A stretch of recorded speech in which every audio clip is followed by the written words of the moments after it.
welcome to Odcatta, the catchy talk. ഇന്ന് എങ്ങനെ sale ചെയ്യാം. ഞാൻ ആദ്യമായിട്ടാണ് സെയിൽ ചെയ്യണത്. ഇതുവരെ സെയിൽ ചെയ്തിട്ടില്ല. എൻ്റെ ഫസ്റ്റ് എക്സ്പീരിയൻസ് ആണ്. അപ്പോൾ ഇതിലെന്തെല്ലാം ശ്രദ്ധിക്കണം, സെയിൽ ചെയ്യുമ്പോൾ നമ്മൾ ചെയ്യേണ്ട കാര്യങ്ങൾ എന്തെല്ലാം, എങ്ങനെ സെയിലിങ്ങിന് പ്രിപ്പയർ ചെയ്യാം, ഇതിൻ്റെ മറ്റ് ഗുണങ്ങളൊക്കെ പറയാൻ ശ്രമിക്കാം. അപ്പോൾ അങ്ങനെ ഇന്ന് തീരുമാനമായിരിക്കുകയാണ്. നമ്മൾ സെയിലിങ്ങിന് പോവാണ്. ഇന്നലത്തെ കാലാവസ്ഥ പ്രകാരം നമ്മൾ പോവില്ല എന്നാണ് വിചാരിച്ചത്. ഭയങ്കര കാറ്റായിരുന്നു. ആ കാറ്റത്ത് സെയിൽ ചെയ്താൽ തിരിച്ചു വരുമെന്ന് അറിയില്ലായിരുന്നു. അപ്പോൾ ഇന്ന് നമ്മൾ പോകാൻ തുടങ്ങുകയാണ്. ഇത് നമ്മുടെ ഒരു കൂട്ടുകാരനാണ്, ജീൻസ്. ഇവൻ ആദ്യമായിട്ട് നമ്മുടെ വീഡിയോയിൽ ലോകം കാണിക്കാൻ റെഡിയായിരുന്ന ഒരു വ്യക്തി. അപ്പോൾ അവന് താങ്ക്സ്. സെയിലിങ്ങിന് ഇവൻ നമ്മുടെ കൂടെ. ഈ കാണുന്നതാണ് മെൽബൺ സിറ്റി. ഈ സ്ഥലം ബ്രൈറ്റൺ എന്ന് പറയും. ഇത് മെൽബൺ സിറ്റിയിൽ നിന്ന് ഒരു 15 കിലോമീറ്റർ കാണും. ഈ കാണുന്നത് ഡ്രാഗൺ യോട്ട്. അതിൻ്റെ ഡ്രാഗൻ്റെ എംബ്ലം കണ്ടില്ല, മൂന്നിനടുത്തായിട്ട്. ഈ കാണുന്നതാണ് കീല്. ഈ കീലെന്ന് വെച്ച് കഴിഞ്ഞാൽ അടിയിലുള്ള ഒരു സാധനമാണ്. അതും വെള്ളത്തിൽ കൺട്രോൾ ചെയ്യാൻ ഉപയോഗിക്കുന്ന ഒരു സാധനം തന്നെയാണ്, ബാലൻസ് ചെയ്യാൻ വേണ്ടിയുള്ളത്. ഇതൊരു പഴയ തരം മോഡലാണ്. ഇപ്പോൾ അത് കഴിഞ്ഞ് കണ്ടതാണ് പുതിയ മോഡൽ. അതിൻ്റെ കീലിന് കട്ടി കുറവായിരിക്കും, തിന്നായിരിക്കും. കുറച്ചും കൂടി അഡ്വാൻസ്ഡ് ആയിട്ടുള്ളൊരു മോഡലാണ്.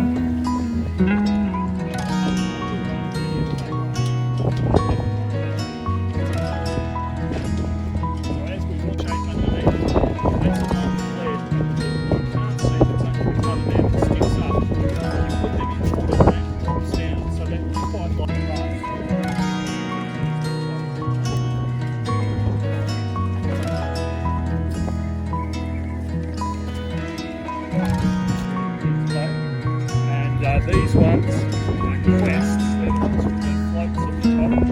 We use these for training and adult training. You can have 3 sailors on that. It's quite a modern design. Quite fast, not as fast as these ones, but quite a fast design. These are off the beach boats, so these do not have a big lump of lead underneath. And if you don't adjust the sails fast enough, you will fall over. Now, that's good if you're a confident swimmer, happy to be in the water looking at the boat rather than in the water. They are fun, but you do have to be comfortable getting wet. But a great way to learn because it's a very fast feedback system. Don't get the rope off quick enough to end up in the water. Very, very good for learning. അപ്പോൾ ഈ ക്വസ്റ്റിന് അടിയിൽ കീലില്ലാത്ത കാരണം അത് സ്പീഡിൽ sale വെച്ച് ഓടിച്ചില്ലെങ്കിൽ മറിഞ്ഞ് വെള്ളത്തിൽ വീഴുന്നാണ് പറഞ്ഞത്. ഇത് ലിയാൻ, ബോട്ടിൻ്റെ മുതലാളി. പുള്ളിക്കാരി വീട് വിറ്റ് ബോട്ട് വാങ്ങിച്ചത് അമേരിക്കയിൽ നിന്നാണ് വാങ്ങിച്ചത്. ഇവരുടെ ഡീറ്റെയിൽസ്, ക്യാപ്രിസ് എന്നുള്ള ബോട്ട് വാങ്ങിച്ചത്. ഇതിൻ്റെ കഥ ഞാൻ അതിൻ്റെ ലിങ്ക് ഷെയർ ചെയ്യാം. മറ്റേത് നമ്മുടെ ക്യാപ്റ്റൻ ഗോർഡൻ. പിന്നെ ഇതാണ് നമ്മൾ പോകാനുള്ളത്.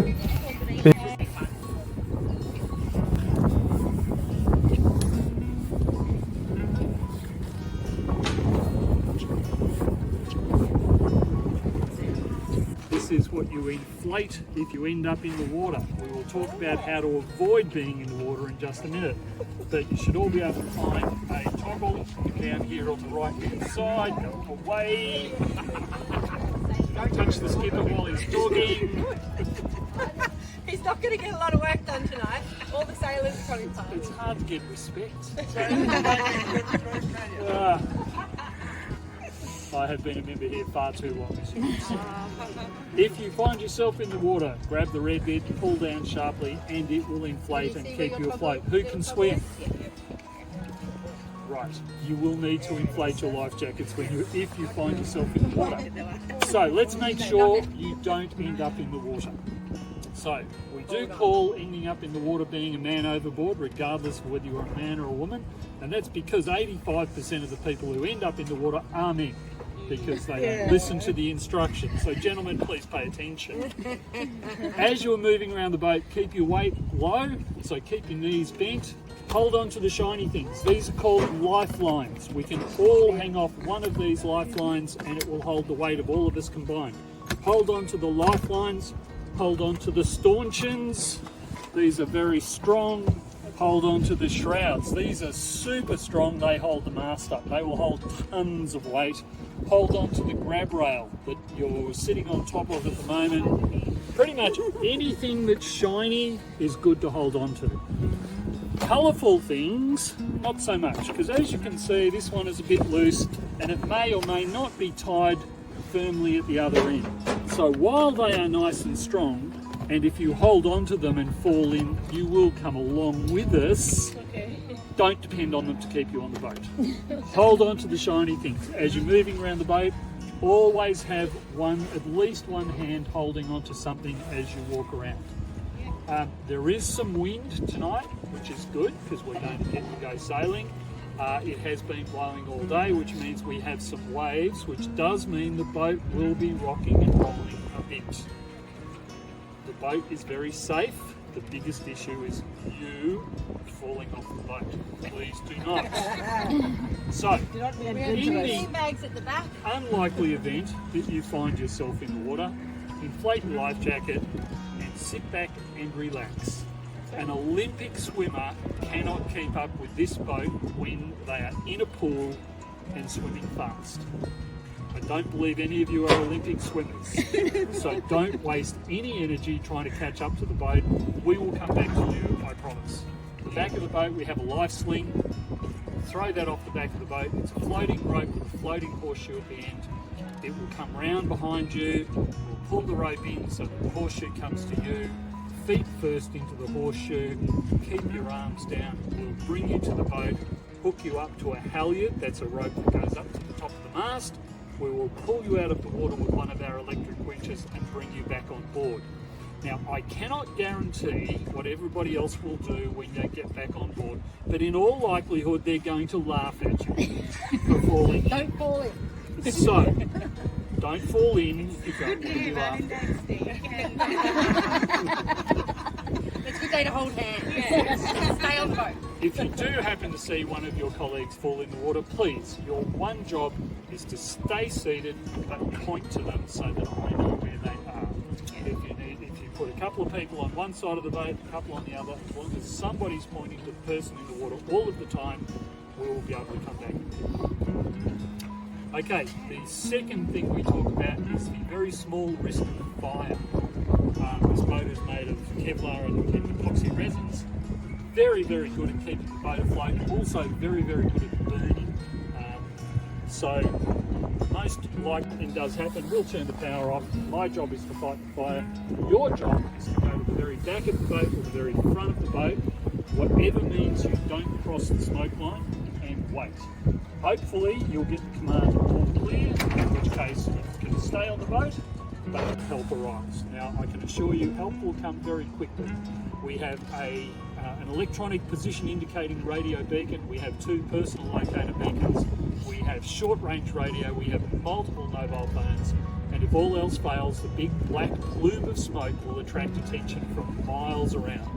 We also have at the back of the boat a dinghy which we will drop in the water quickly, so we will all be out of the water very quickly. The last thing we talk about is the risk of collision, and it's a long way from the steering wheel to the front of the boat, and sometimes when we're moving around it can be a little bit of a challenge to see things. So as we're moving around, particularly in the marina, if you see something that we might not see at the back of the boat, like a swimmer, paddle boarder, a yacht that's fallen over, any of you guys jet skiers? So if anyone has seen the plague of the sea in front of us, please let me know, or whoever happens to be on the helm at the time, and say something like, "Helmsman, have you seen that red stick over there?" And the answer will be, "Yes, I have," or "No, I haven't." Either way, we will avoid hitting the red stick over there. So they're the 3 key risks that we normally talk about. Don't become a man overboard. In the event of fire, go to one end or the other and point out things that may or may not be easily seen from the steering wheel. I should point out I've never had a man overboard, a fire, or hit anything as we're underway, so the risks are very, very small. Any questions? If anyone's feeling nauseous, please let us know. We're out there. If anyone is prone to seasickness, now would be a good time to take tablets. if you have brought them. Or about 2 hours ago, actually. So we've got 2 bean bags at the back, and then we've got seating for the rest of you in the cockpit. You can sit up the front here if you want to, that's fine as well. When we're moving along, stay behind the mast. Because we're going to have the big head sail out. So you can sit either side or up in the middle, wherever you're comfortable, or down in the cockpit. And in the bean bags is the best spot, especially if you're feeling a little bit nauseous. Head for the bean bags, and whoever's in there, just say, "I'm not feeling very well. Get it." So yeah, I'll get a bucket out if you're not feeling that way. ഈ പുള്ളിക്കാരിയാണ് ബിസ്മിയാണ് നമ്മുടെ ഈ tour അല്ലെങ്കിൽ ഈ sailing experience organise ചെയ്ത്. ബിസ്മി ഒരു ചാനലിൽ work ചെയ്യുന്നുണ്ട്. പുള്ളിക്കാരിയുടെ ചാനലിൻ്റെ പേരാണ് 88.9 വിൻ FM. പ്രോഗ്രാമിൻ്റെ പേര് ഡൊമിനസ് നിസി.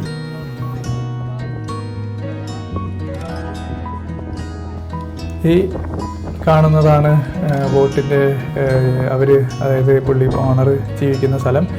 അവരിവിടെ കിടന്നുറങ്ങും രാത്രി. അവർ ഫുഡ്, കിച്ചൺ, എല്ലാ പരിപാടിയും ഇവിടെ തന്നെയാണ്. പുള്ളിക്കാരുടെ വീടുമായിട്ട് ഇതിനകത്താണ് താമസിക്കുന്നത്. അപ്പോൾ മുമ്പ് നമ്മുടെ ക്യാപ്റ്റൻ പറഞ്ഞത് നിങ്ങൾക്ക് എല്ലാവർക്കും മനസ്സിലായെന്ന് ഞാൻ വിചാരിക്കുന്നു. വേറെ ഒന്നുമല്ല, അത് നമ്മുടെ സേഫ്റ്റിക്ക് വേണ്ടിയാണ് പറഞ്ഞത്. അപ്പോൾ നമ്മുടെ ക്യാപ്റ്റൻ നേരത്തെ അവിടെ നിന്ന് കുറേ പറയണ്ടായില്ല, അത് എല്ലാവർക്കും മനസ്സിലായെന്ന് ഞാൻ വിചാരിക്കുന്നു. അത് വേറെ ഒന്നുമല്ല, നിങ്ങൾക്കിപ്പോൾ സീ സിക്നെസ്, അതായത് മോഷൻ സിക്നെസ് അല്ലെങ്കിൽ നോസിയ, അതായത് നമ്മൾ വണ്ടി ഓടിക്കുമ്പോഴൊക്കെ ഛർദ്ദിക്കാൻ പറ്റില്ല, അതുപോലെ ഈ ബോട്ട് ആടി ഉലഞ്ഞു പോണ കാരണം നമുക്ക് ഛർദ്ദിക്കാൻ വരികയാണ്, സീ സിക്നെസ് തോന്നുക, കടൽ ചുരക്കം തോന്നുകയാണെങ്കിൽ നമ്മൾ ടാബ്ലറ്റ് കഴിക്കണം. ടാബ്ലറ്റ് എപ്പോഴാണ് കഴിക്കേണ്ടതെന്ന് വെച്ചാൽ 2 മണിക്കൂർ മുമ്പ്, അതായത് നമ്മൾ ബോട്ടിങ്ങിന് പോണതിൽ 2 മണിക്കൂർ മുമ്പ് കഴിക്കണം. ഇല്ലെങ്കിൽ അത് എഫക്റ്റ് ആവില്ല. പിന്നെ നമ്മളിതിൽ ചെയ്യേണ്ട കാര്യം എന്ന് വെച്ച് കഴിഞ്ഞാൽ നമ്മുടെ സേഫ്റ്റിക്ക് വേണ്ടി സൺസ്ക്രീൻ തേക്കണം മുഖത്ത്. സൺസ്ക്രീൻ തേച്ചാൽ വളരെ നന്നായിരിക്കും. എന്താ വെച്ചാൽ വെയിൽ കുത്തനെ അടിച്ച് നമ്മുടെ മുഖത്ത് പൊള്ളലൊക്കെ ഏൽക്കാൻ സാധ്യതയുണ്ട്. സൺസ്ക്രീൻ തേക്കുന്നത് നല്ലതായിരിക്കും, തൊപ്പി കഴിക്കുന്നത് നല്ലതായിരിക്കും. എന്നാൽ തൊപ്പി പറന്നു പോകാണ്ടിരിക്കാൻ ശ്രദ്ധിക്കണം. നമ്മുടെ ഓർഗനൈസർ ബിസിനയുടെ തൊപ്പി പറന്നുപോയി. പിന്നെയെന്ന് വെച്ച് കഴിഞ്ഞാൽ ഇപ്പോൾ നമ്മൾ ബോട്ട് ജെട്ടിയിൽ നിന്ന് പതുക്കെ കടലിലേക്ക് പോവുകയാണ്. അപ്പോൾ ഇപ്പോൾ നമ്മൾ ബോട്ടിൻ്റെ മോട്ടറാണ് ഉപയോഗിക്കുക. ഈ ബോട്ട് ജെട്ടിയിൽ കാറ്റ് വെച്ച് പോകാൻ പറ്റില്ല, അവിടെ ഇവിടെയും ചെന്ന് മുട്ടും. അതുകൊണ്ട് മോട്ടർ ഉപയോഗിച്ച് നമ്മൾ ബോട്ട് ജെട്ടിയിൽ നിന്ന് പുറത്തിറങ്ങിയതിന് ശേഷം നമ്മൾ ഇതിൻ്റെ എന്താ പറയുക പായ അല്ലെങ്കിൽ സെയിൽ പൊക്കി ആ സെയിലിൽ കിട്ടുന്ന കാറ്റുകൊണ്ട് മുന്നോട്ട് പോകുന്നതാണ്. പിന്നെ ആൾ പറഞ്ഞ പോലെ ആ കളർഫുള്ളായിട്ടുള്ള കയറുകളുണ്ടല്ലോ, കയറുകൾ എന്ന് വെച്ചാൽ ബലമില്ലാത്ത ആ കയറുകൾ പിടിച്ചിട്ട് കാര്യമൊന്നുമില്ല, നമ്മൾ തെറിച്ച് വെള്ളത്തിൽ വീഴും. പക്ഷേ വെള്ളത്തിൽ വീണ് കഴിഞ്ഞാൽ പിന്നെ അത് ഗുണമെന്ന് വെച്ച് കഴിഞ്ഞാൽ ആ കയറ് പിടിച്ചിട്ടുണ്ടെങ്കിൽ ആ കയറ് നമ്മുടെ ബോട്ടിനെ പുറകെ നമ്മളെ വലിച്ചു കൊണ്ടുപോകും. എങ്ങാനും നിങ്ങൾ വെള്ളത്തിൽ വീഴണമെങ്കിൽ എന്താ ചെയ്യേണ്ടത്, നേരത്തെ പറഞ്ഞ ആ സേഫ്റ്റി ജാക്കറ്റ് ഉണ്ടല്ലോ, നമുക്ക് ഒരു നീല കളറിലൊരു ജാക്കറ്റ്, അതിനുള്ള ആ ചുമന്ന സാധനത്തിന്മേൽ പിടിച്ച് വലിക്കുമ്പോൾ അത് വീർത്ത് ഇൻഫ്ലേറ്റ് ചെയ്യും. അതായത് അതിൽ എയർ വന്ന് നിറയും, നമ്മൾ വെള്ളത്തിൽ പൊന്തി കിടക്കണം. അപ്പോൾ വെള്ളത്തിൽ പൊന്തി കിടക്കുമ്പോൾ അവിടെ ചുമ്മാ ബാത്ത് ടബിൽ കിടക്കണ പോലെ വെള്ളത്തിൽ പൊന്തി റിലാക്സ് ആയിട്ട് കിടക്കണം. ബോട്ട് പെട്ടെന്ന് തിരിക്കാൻ പറ്റില്ല, കാരണം പായക്കപ്പലാണ്. പായക്കപ്പൽ എന്ന് വെച്ച് കഴിഞ്ഞാൽ കാറ്റിൻ്റെ ഇതുകൊണ്ടാണ് പോണേ. ആ പായമ കാറ്റ് തങ്ങിയിട്ട് അത് വെച്ചിട്ടാണ് ബോട്ട് നീങ്ങണം, അല്ലാണ്ട് മോട്ടർ വെച്ചിട്ടല്ല. ഈ മോട്ടർ നേരത്തെ ഞാൻ വീഡിയോയിൽ കാണിച്ച ആ മോട്ടർ ഈ കരയിൽ നിന്ന് കടലിലേക്ക് കയറണ വരെ പോകാൻ വേണ്ടിയുള്ള അതാണ് ഈ പായക്കപ്പൽ. അല്ലെങ്കിൽ പായക്കപ്പൽ എന്ന് വെച്ചാൽ ഈ വിൻഡിൻ്റെ ഡയറക്ഷൻ വെച്ച് പോണ കാരണം നമുക്ക് ഈ ബോട്ട് ജെട്ടിയിൽ നിന്ന് പുറത്തിറക്കുമ്പോൾ വിൻഡിൻ്റെ ഡയറക്ഷൻ വെച്ച് പോയ ബാക്കിയുള്ള ബോട്ട് മേടിക്കും. അതുകൊണ്ട് അവിടെ നിന്ന് പുറത്തിറക്കാൻ വേണ്ടി മാത്രമാണ് ആ മോട്ടർ ഉപയോഗിക്കുന്നത്. അത് കഴിഞ്ഞ് കടലിൽ കയറി കഴിഞ്ഞാൽ പിന്നെ മോട്ടർ ഓഫാക്കും, പിന്നെ ഫുള്ളി പായക്കപ്പലിൻ്റെ ഇതിലാണ് പോകുന്നത്. അപ്പോൾ ഈ കാറ്റിൻ്റെ സ്പീഡ് അനുസരിച്ച് നല്ല സ്പീഡായിരിക്കും, അത് നമുക്ക് നീന്തി എത്താൻ പറ്റില്ല. അതുകൊണ്ടാണ് വെള്ളത്തിൽ വീണ അവിടെ റിലാക്സ് ആയി കിടക്കാൻ പറയണത്. പിന്നെ പറഞ്ഞ കാര്യം എന്ന് വെച്ച് കഴിഞ്ഞാൽ ബോട്ടിലിരിക്കുന്നവർ ആ വീണ ആളെ നോക്കിയിരിക്കണം, എന്നാലാണ് ഈ കടലിൽ എവിടെയാണ് വീണതെന്ന് അറിയുള്ളൂ. എന്നിട്ട് അവർ ബോട്ട് അവിടെ നിന്ന് പതുക്കെ കാറ്റ് വെച്ച് ഇങ്ങോട്ട് തിരിച്ച് വന്ന് ആളെ വന്ന് പിക്ക് ചെയ്യും. അത്ര നേരം നമ്മൾ ആ വെള്ളത്തിൽ കിടക്കണം. അപ്പോൾ ആൾക്കാർ നോക്കിയിരിക്കണം ഇയാൾ എവിടെ വീണെന്നുള്ളത്, അല്ലെങ്കിൽ നമുക്ക് പെട്ടെന്ന് ലൊക്കേറ്റ് ചെയ്യാൻ പറ്റില്ല. അതാണ് ആൾ പറഞ്ഞ വേറൊരു കാര്യം. അപ്പോൾ നിങ്ങൾ വിചാരിക്കേണ്ടതെന്ന് വെച്ചാൽ അവിടെ നിന്ന് മോട്ടർ ഓൺ ചെയ്ത് തിരിച്ച് വന്നുകൂടെയാണ്. മോട്ടർ ഓൺ ചെയ്യുന്നതിന് മുമ്പ് ഈ കപ്പലിൻ്റെ പായ മടക്കണം. പായ മടക്കി മോട്ടോർ ഓൺ ചെയ്യാന്ന് പറഞ്ഞാൽ കുറേ നേരം എടുക്കും. അതിലും എളുപ്പം ഈ പായക്കപ്പലിൽ തന്നെ തിരിച്ചു വരുന്നതാണ്. അപ്പം അതിൻ്റെതായ സമയം എടുക്കും. അതുകൊണ്ടാണ് പേടിക്കേണ്ടതെന്ന് പറയണേ. നിങ്ങൾ വെറുതെ നീന്തി ബോട്ടിനൊപ്പം എത്താൻ നോക്കിയാലൊന്നും എത്താൻ പറ്റില്ല. അപ്പോൾ നിങ്ങളവിടെ റിലാക്സ് ചെയ്യുക, ആൾക്കാർ നോക്കുക, എവിടെ വീണ് കിടക്കണമെന്ന് നോക്കിക്കൊണ്ടിരിക്കുക, പോയിന്റ് ചെയ്തുകൊണ്ടിരിക്കുക, തിരിച്ചു വരാം. പിന്നെ നേരത്തെ പറഞ്ഞ പോലെ ബോട്ടുമ്പോൾ നടക്കുമ്പോൾ ഡക്ക് നടക്കുന്ന പോലെ അല്ലെങ്കിൽ കുനിഞ്ഞ് വേണം നടക്കാൻ. കുനിഞ്ഞ് നടന്നില്ലെങ്കിൽ കാറ്റിൻ്റെ ദിശ അനുസരിച്ച് ചിലപ്പോൾ ഈ പായക്കപ്പലിൻ്റെ പായ അങ്ങോട്ടും ഇങ്ങോട്ടും തിരിയാം. ആ തിരിയിൽ ചിലപ്പോൾ നമ്മുടെ തലയ്ക്കൊക്കെ ഒന്ന് അടിച്ച് നമ്മൾ വേണമെങ്കിൽ തെറിച്ച് വെള്ളത്തിൽ പോവാം. അപ്പോൾ അത് ഒന്ന് ശ്രദ്ധിക്കുന്നത് നല്ലതായിരിക്കും. പിന്നെ പിടിച്ചിരിക്കുക. നേരത്തെ പറഞ്ഞ പോലെ ഛർദ്ദിക്കാനൊക്കെ തോന്നുന്നുണ്ടെങ്കിൽ ഉള്ളിൽ ക്യാബിൻ്റെ ഉള്ളിൽ കയറി ഇരിക്കുകയാണെങ്കിൽ നമുക്ക് കൂടുതൽ ഛർദ്ദിക്കാൻ തോന്നും. അതുകൊണ്ട് കാറ്റ് കിട്ടുന്നിടത്ത് പോയിരിക്കുക. പിന്നെ നിങ്ങൾ ഡ്രൈവിങ്ങിൻ്റെ ആ സ്റ്റിയറിങ്ങും ഒക്കെ കോൺസെൻട്രേറ്റ് ചെയ്യുകയാണെങ്കിൽ ചിലപ്പോൾ ഛർദ്ദിക്കാനൊക്കെ ആ കോൺസെൻട്രേഷൻ വരുമ്പോൾ ബാക്കിയൊക്കെ മാർക്കപ്പോൾ ഛർദ്ദിക്കാനുള്ള തോന്നൽ മാറിക്കിട്ടും. അല്ലെങ്കിൽ എവിടേക്കെങ്കിലും ഒന്ന് പോയിന്റ് ഫോക്കസ് ആയിട്ട് ഇരിക്കുകയാണെങ്കിൽ നമുക്കത് മാറിക്കിട്ടും. അപ്പോൾ സൺസ്ക്രീൻ തേച്ച് തൊപ്പി വെച്ച്, തൊപ്പി നല്ല ടൈറ്റായിട്ട് വയ്ക്കണം, ജാക്കറ്റൊക്കെ ഇട്ട്, അല്ലെങ്കിൽ തണുപ്പുണ്ടാവും. നമുക്ക് ഈ ട്രിപ്പ് പോകാനാണ്, ഈ ട്രിപ്പല്ല സെയിലിംഗ് എക്സ്പീരിയൻസ്. അത് നമ്മൾ ആടി മറഞ്ഞു പോകും, കടലിൻ്റെ നടുക്കേക്ക് പോകും, ഒരു 4 കിലോമീറ്റർ ഉള്ളിലേക്ക് പോകും. പക്ഷേ അതൊരു നല്ലൊരു എക്സ്പീരിയൻസ് ആണ്.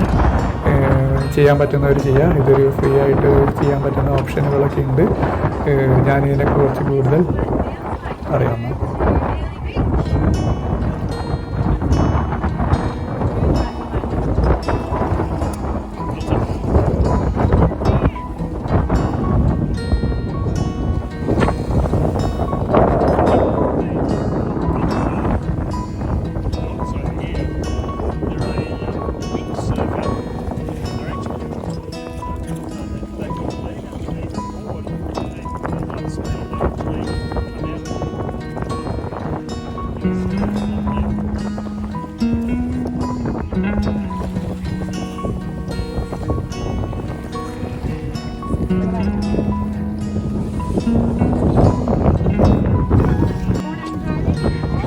It's not quite the same. Fancy way driving the boat?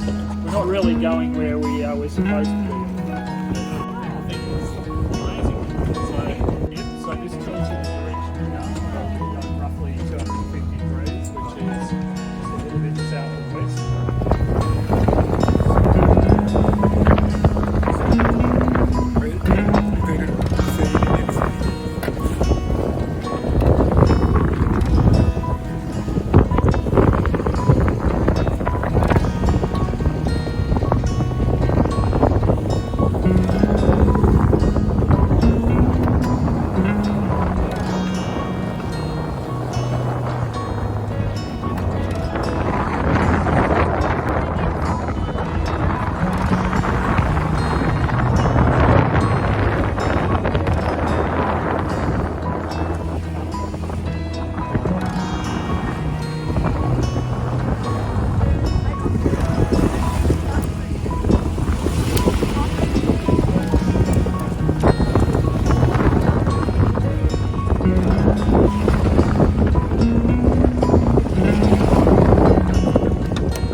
ഇത് ഞാൻ നേരത്തെ പറഞ്ഞ പോലെ നമ്മുടെ ബോട്ടിൻ്റെ ഓണർ ലിയാനും ക്യാപ്റ്റൻ ഗോർഡനും കൂടി നടത്തുന്ന ഒരു പരിപാടിയാണ്.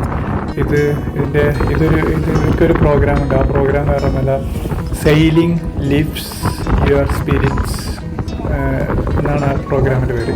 ഇവരുടെ വെബ്സൈറ്റിൻ്റെ പേര് തന്നെ അങ്ങനെയാണ്, സെയിലിംഗ് ലിഫ്റ്റ്സ് യുവർ spirit.org.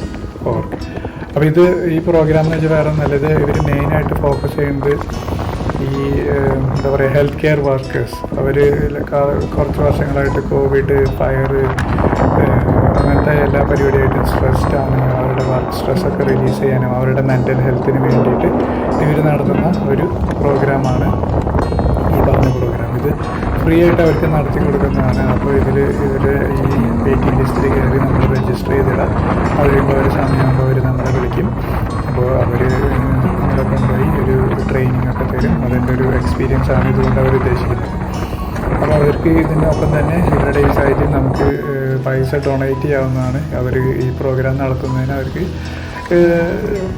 പണസഹായം ആവശ്യമുണ്ട്. അപ്പോൾ അതുകൊണ്ട് നമുക്ക് ഡൊണേറ്റ് ചെയ്യാനുള്ള ഓപ്ഷൻ ഉണ്ട്. ആ ഡൊണേറ്റ് ചെയ്ത മണി നമുക്ക് ടാക്സിൽ ക്ലെയിം ചെയ്യാവുന്നതാണ്. അപ്പോൾ ഇത് നിങ്ങളുടെ ആരെങ്കിലും ഫ്രണ്ട്സ് മെഡിക്കൽ ഫീൽഡിലുണ്ടെങ്കിൽ അവർക്കിത് ഷെയർ ചെയ്താൽ അവർക്ക് ഇങ്ങനെ ഒരു ഓപ്ഷൻ ഉണ്ട്. അവർക്ക് അവരുടെ ടീമിലോ അല്ലെങ്കിൽ അവരുടെ മാനേജ്മെൻറ്റിലോ അവർക്ക് ആർക്കെങ്കിലുമൊക്കെ ആയിട്ട് ഷെയർ ചെയ്ത് അവർക്ക്, അല്ലെങ്കിൽ അവർ സ്വയമായിട്ട് ഇതിൽ രജിസ്റ്റർ ചെയ്ത് അവർക്ക് വന്ന് ഫ്രീ ആയിട്ട് സെയിൽ ചെയ്യാം. നിങ്ങൾക്ക് വേണമെങ്കിൽ ഇത് സെയിൽ ചെയ്ത് കഴിയുമ്പോൾ നിങ്ങൾക്ക് ഒരു പൈസ അവർക്ക് ഡൊണേറ്റ് ചെയ്ത് കൊടുക്കുന്നുണ്ട്. അപ്പോൾ ഇത് അവസാനിപ്പിക്കുന്നതിന് മുമ്പ് താങ്ക് യു ബിസ്മിയാണ് ഇത് ഓർഗനൈസ് ചെയ്തത്. ബിസ്മിയുടെ കഠിനാധ്വാനത്തിൻ്റെ ഫലമായിട്ടാണ് ഞങ്ങൾക്കിത് എക്സ്പീരിയൻസ് ചെയ്യാൻ പറ്റിയത്.